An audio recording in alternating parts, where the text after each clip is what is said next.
Hey, what's up? Kalen here. In this video I want to talk about unit testing. I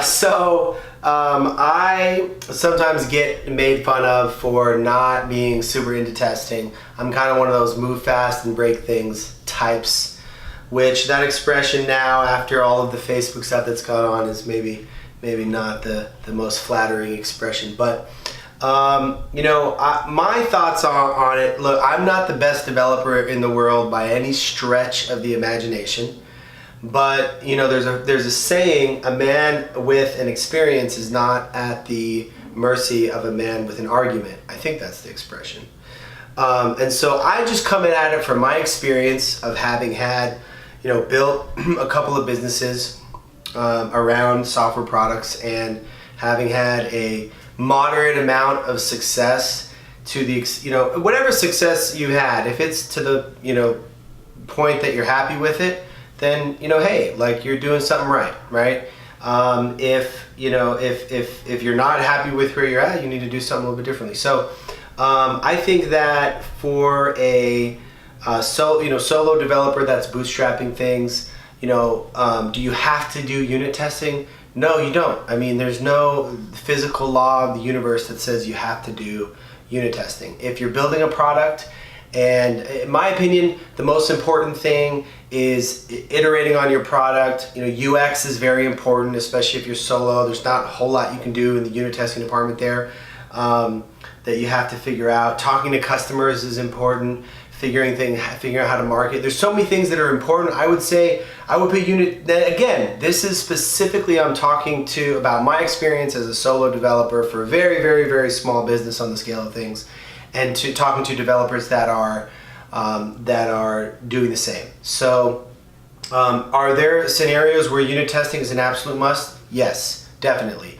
I think that at a certain scale of business, the return that you're going to get on having a solid unit testing suite is huge. And there's people that would make the argument that no matter what the size of your code base is, you're always going to get a good return on it by test-driven development, making, it's going to help you to refactor, it's going to save you time in the future.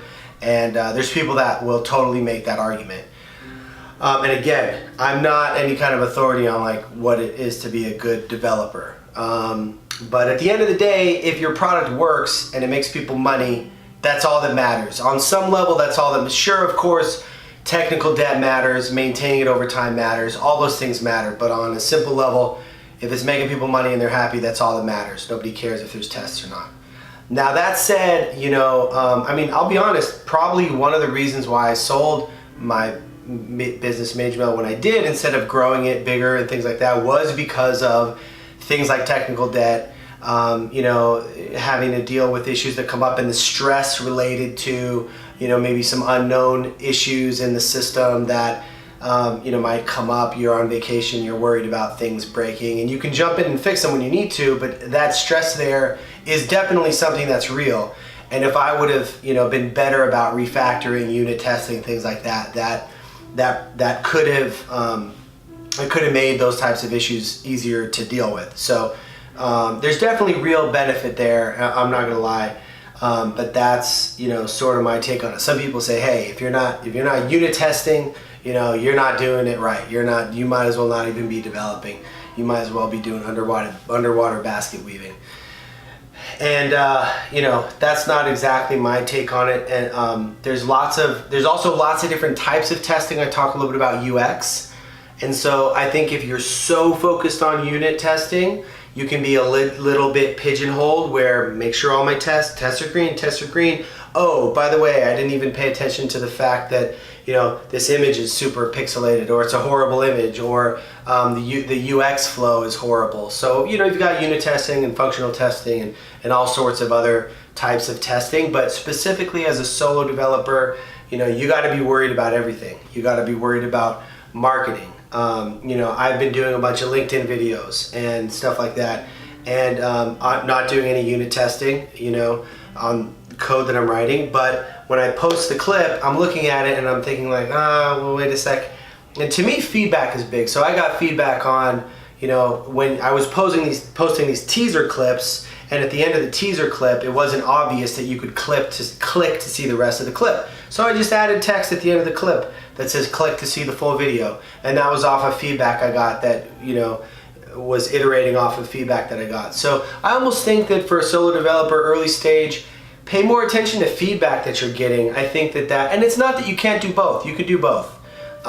You can definitely do both. But if I was weighing them, I think pay attention to the feedback that you're getting, iterate on it, improve the product.